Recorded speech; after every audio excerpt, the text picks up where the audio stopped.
I'll give you a short background, or my background rather, of who and what I am. During the war, I served in the army, Normandy and places like that.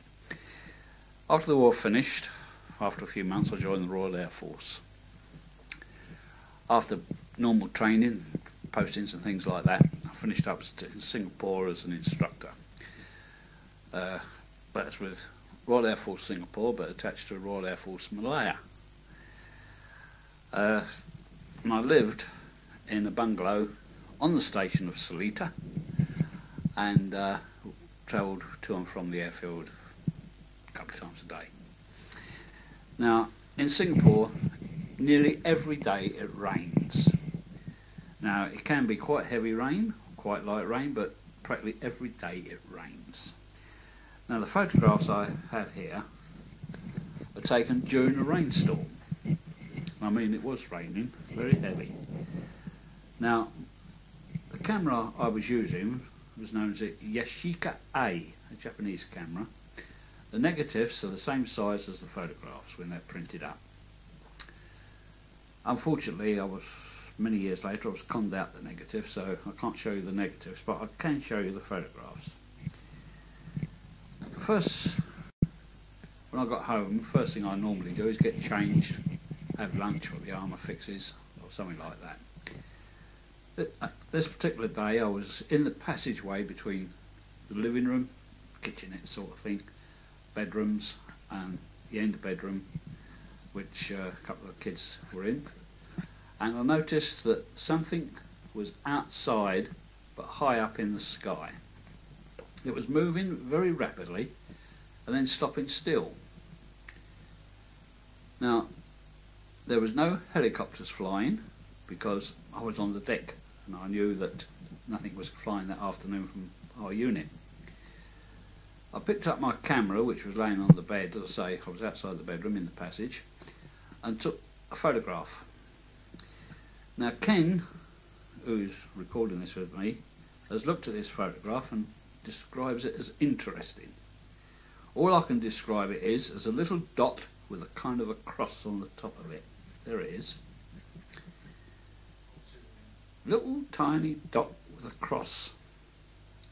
Now, it could be anything, something wrong with the camera, but this thing was going from left to right, right to left, and I couldn't say what it was. It was just something a little, well, I don't know how to describe it, something round with a cross on the top. Now, no aircraft looks like that to my knowledge. Anyway, after a few moments, and I'm going to say more than one or two, perhaps only a minute or so, it started moving away. I took another shot of it. On this one you can see it's very heavy rain, like the other one, but just below the tree there you can see a little dot. Now, comparing these two, it's travelled some distance in a matter of time. It's not about rewind camera, by the way, flash one and gone again. Now, all that is, you can see there, is a little tiny dot, and that's all you can see, a little black thing. You can't even see the cross on the top of it. This photograph I took just to show the area of what I was in. As you can see, the bungalows, there are several of them obviously, all married quarters, and you can see the heavy type of rain. There is nothing on that photograph of anything. So it's completely disappeared from view in a matter of a minute, perhaps even less. I don't know. What it was, what it could be, it's your decision, not mine. I don't know. I've got no explanation for it. That evening I was sitting on the veranda and something attracted my attention. There was a flashing light in the sky and it was travelling fast. I went indoors again, picked up the camera and went out, and in the viewfinder I could see this flashing dot. Now, if you swing a camera of a night time and show stars, the stars are silver type streaks. I think the camera was set for something like 1,000, something like that. Half a second, I don't know. Can't remember. But if you look at this, you'll see the stars are quite bright. But there's, in the centre, there's a kind of a double flash. Brilliant white double flash. Not an aeroplane. I can guarantee that because I'd have heard the engines or no, well, obviously I know what an aeroplane looks like. Again, no explanation. And if you think I don't know what aeroplanes look like, there's me getting out my chipmunk. Yeah, that's me. Ken's examined the photograph and he does state that it definitely is me getting out of the chipmunk. So I've got quite a number of flying hours on different types of aircraft. That, of course, is a training aircraft, taken to Sleater. Right, I can only say that what those photographs are, what was taken during the day, during a rainstorm, the other one at night, I don't know. And I would emphasise, I do not know. The only reason I'm showing these is because I spoke to Ken some time ago and he wanted to see them. And he just, as I said earlier on, he describes it as interesting. Okay, we'll pass on a few years. I left the Royal Air Force and I was granted a Generalist Class A commission, Army that is. Again, back to the old square one business, you know.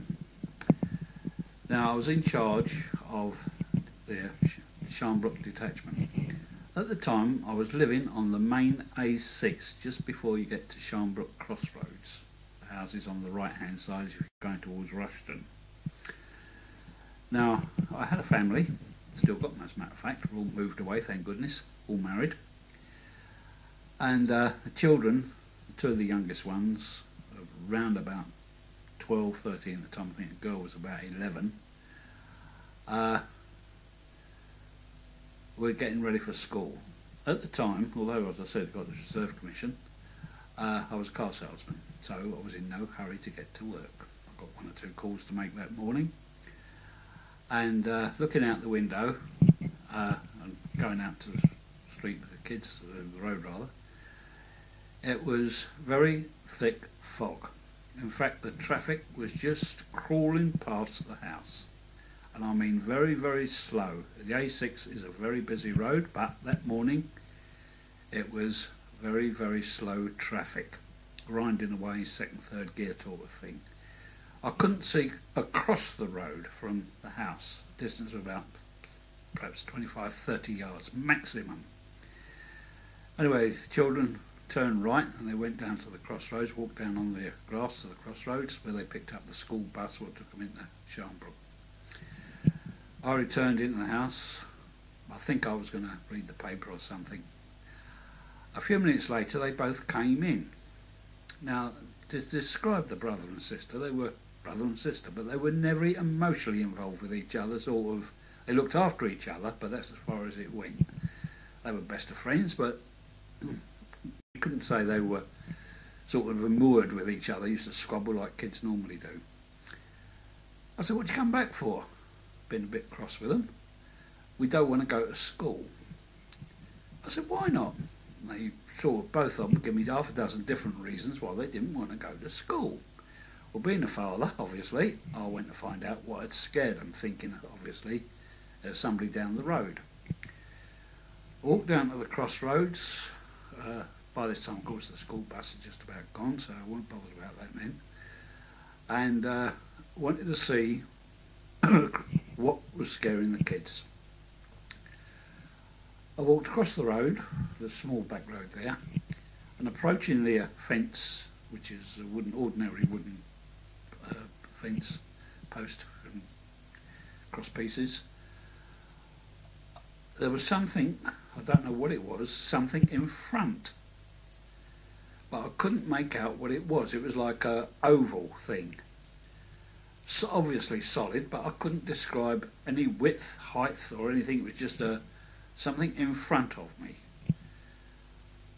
I thought, well, that's strange, because knowing that field, you've got nothing in that field normally. It was sometimes a horse or something in there.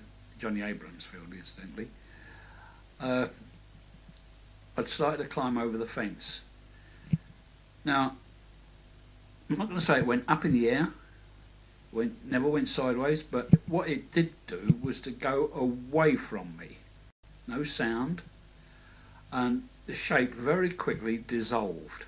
And what I mean by that, it just went out of my sight, what I could see of it. I couldn't even say it was coloured, I couldn't even say describe the complete shape of it. But it just went. I don't know what it was. The kids, when I went back, they said something like, "Did you see?" I said, "See what?" Then they started again, you know, "Oh, we didn't want to go to school business." Now, I don't know, there's no explanation for it. I didn't go to work that day, I didn't bother, and stayed with the kids all day. A couple of days later, I was on parade. Now, I used to take home the people who couldn't make their own way back, quite some way sometimes. Some of them came with their parents, fathers, mothers, uncles, whatever they were, couldn't pick them up. I used to take them. I think it was a 1600 Victor saloon car I had at the time, and I took 4 or 5 of them with me, crowded up, Thurley, Risley and that area, farms, odd one here and there, and we come back past the airfield, leaving Thurley Airfield on our left. I say our because my son was with me. And as we come down the side, the only way I can describe it was like a bright flash. What would you get from a flashing camera? A vivid white light. Bright enough to sort of show everything in the road, the sides, the bushes and things on the right hand and the bushes and that on the left. And couldn't understand it. So I stopped the car and we got out, looked around, and I realised it was coming above the clouds. Now the cloud base was something like 1,000, 1,500 CB, cloud base. And this very bright light was coming through the clouds, and obviously the clouds were dispersing the light and flashing around. These flashes were continuous, a matter of about a quarter of a second, flash, off, flash, off, flash, off, flash, just like that. As we were looking, it moved from our left instantly, and that's the only way to describe it, instantly, fairly well over our left and the other side of the airfield, still flashing. We watched it for a few more moments, got into the car and went round. As I say, I lived on the A6. Now, this is a point here. This is exactly the point where I lived. That little tiny triangular area laying there. The road I come down is this one here. As you can see, Thurley there, airfield lays over that side. So that's the back road I come down.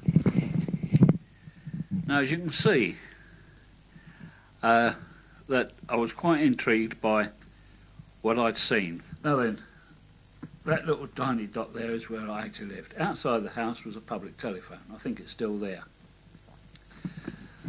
And I phoned the duty officer of Thurley. Now, as I said, I was commissioned, so I took a chance and said, I can't remember exactly whether I was a lieutenant or a captain at the time, but I used my appointment and asked to speak to the duty officer or duty controller. Somebody came onto the phone, I can't remember his name, and I said who I was, and I said, could you tell me what aircraft you got flying? He said, we haven't got anything flying. I said, what about helicopters then? He said, we haven't got any helicopters flying, got nothing flying. So I said, what's that white flashing light over the airfield? He said, we do not discuss anything like that. And he put the phone down on me. Strange. That's the only way to describe it. What was in the field? I don't know. What was those lights? I don't know. But I can tell you this. My son is married, lives away from Bedford now, married, his own family. My young daughter is married with her own family, and neither of them, if they can obviously avoid it, will not go down that side road. Funny, isn't it, after all these years? If I ever tackle about them, what's that? They will not discuss it. But my son will not go down that road. He will go right round the Airfield way, coming from Thurley, all the way round to go to Desborough where he lives. He will not travel down that back road round the Thurley Airfield, day or night. 30-year-old boy now, or turned 30. I can't explain it. No explanation. What do I get out of telling a story like that? Absolutely nothing.